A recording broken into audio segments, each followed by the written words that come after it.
Hello and welcome to showing Yeti out in the countryside. Yes. Buy me book, mush. Please. I tend to read you some poems, some new ones, some very new ones. So I hope you enjoy it. And if I happen to mention my new book at all, just ignore me. You know, I just go on anyway. But do please buy it though.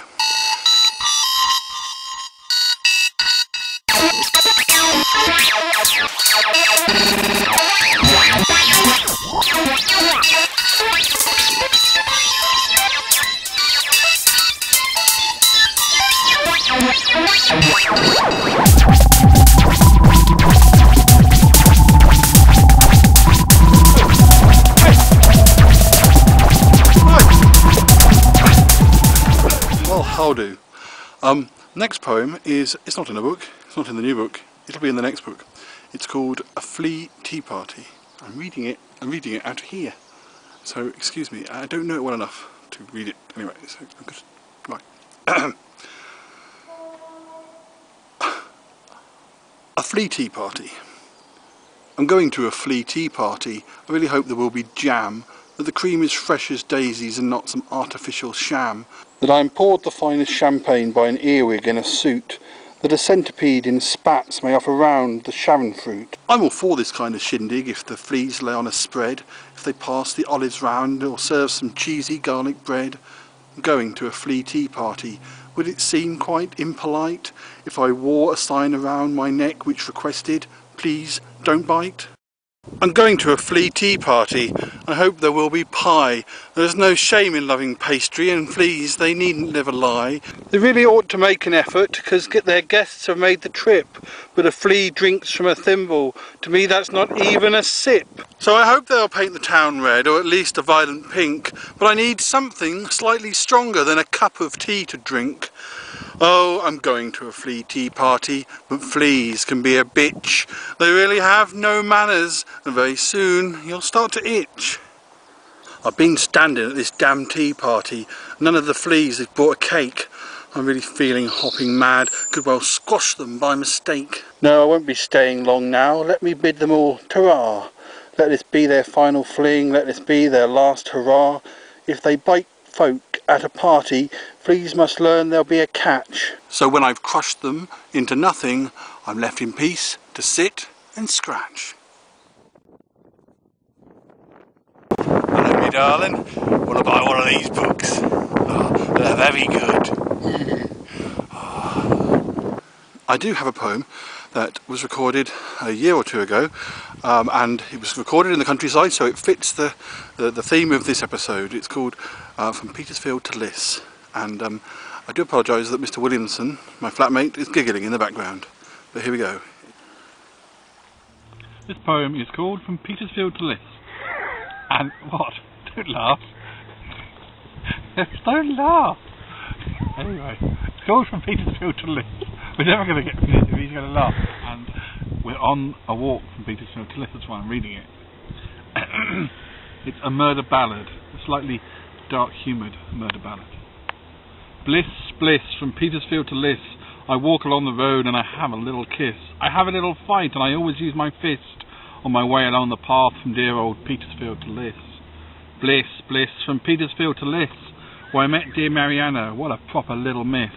An impertinent hellraiser who's so bad and can resist when I pass her upon that road from Petersfield to Liss. Stop! Somebody going. Bliss, bliss, from Petersfield to Liss. I would never say I loved her, yet that girl I'd never diss. I don't want her now to leave me, but perhaps I should insist, or simply walk back down that road from sleepy Petersfield to Liss. Bliss, bliss, from Petersfield to Liss. Whilst all the crowds are cheering, I'd let out a little hiss, for that woman wrecked my world. Do you begin to get the gist? For every tragic step I took from stormy Petersfield to Liss. Bliss, bliss, from Petersfield to Liss, what a proper bonny boiler. Now she really takes the piss. Here with my hands around her throat, with her bloody broken wrist, I leave her lying by the roadside, here from Petersfield to Liss. Bliss, bliss, from Petersfield to Liss, where once lived poor Mariana, whose sorry life I did dismiss, whose skull I duly battered, whose lips shall never more be kissed, 6 foot under by that road from sorry Petersfield to Liss.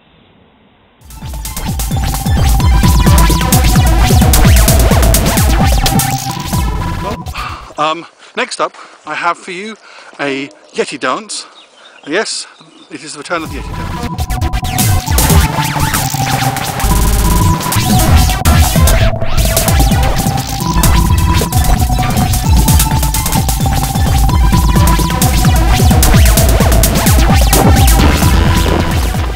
Welcome to New Yeti Web Pajamas, yet another book of version from Yeti Acapulco. It's first of 2010. Poems include Ask Nicely, Caffeine Queen, Calling St. Rita, DJ Darling, Glum, I Love You Less, Lovely Lies, A Vampire for Cake, and You Could Be My Pin-Up. The book is illustrated with photos of Mr. Yeti travels with me and contains his comments on his own writing.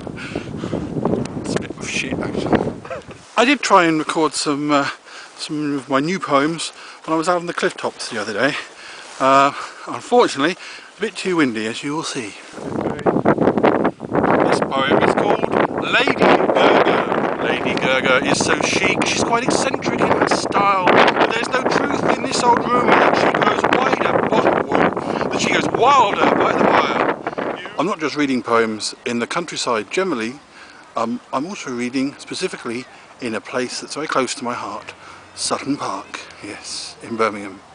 And yes, that's how I'm going to read some poems from here. This poem is called Lady Gaga. Lady Gaga is a bear, a glam electropop queen, wears a pie hat doused in glitter, the most flamboyant ever seen. Her new album's coming out, it's rather loud and pretty silly. She's wearing just her socks and pants, which I would guess gets pretty chilly. But her frantic, crazy dancing, it will ensure that she'll keep warm. She's really good upon her paws, she really goes down quite a storm. Oh, Lady Gaga's extra special, and for pop she has a passion. There is no doubt she's lost her mind, she's so bizarre, but quite in fashion. Lady Gaga is an icon, bona fide superstar, in her silver 12-inch heels, in just her gold explosive bra. Oh yes, her fur's kaleidoscopic, and her life story's quite a scam. Her new boyfriend works in showbiz, but he's just a hologram. She's always blogging total nonsense, just to keep the papers sweet. Likes to answer all her fan mail because her poor writing's so neat. Oh, Lady Gaga makes the news when she is out there raising hell. Can't you see it's just an act? She acts so well, you just can't tell. Lady Gaga is so chic, she's quite eccentric in her style, but there's no truth in this old rumour that she grows wilder by the while. You would think from her mad look that she'd come over rather sarky, that she was possibly just evil, just some money-grabbing little harpy. When her concerts are all done, yes, at the very close of day, she will don her best pyjamas, doesn't want to go and play. Lady Gaga makes a pot, rests her paws and makes her supper. Her fur put neatly up in curlers, half nodding off, with just a cuppa. Hello, it's been my new book. Do Yeti wear pyjamas? It's lovely. It's got poems and stuff in there. It's nice. It's got some poems made up of words. You think you ought to buy it? Go on. Oh, go on, please. Oh.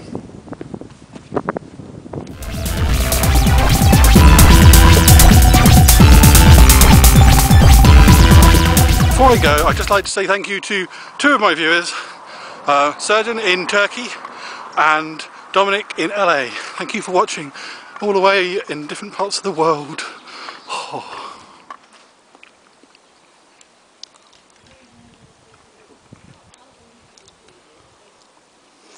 Well, I'm afraid that's all we've got time for. Come back soon for another episode of Yeti on Location.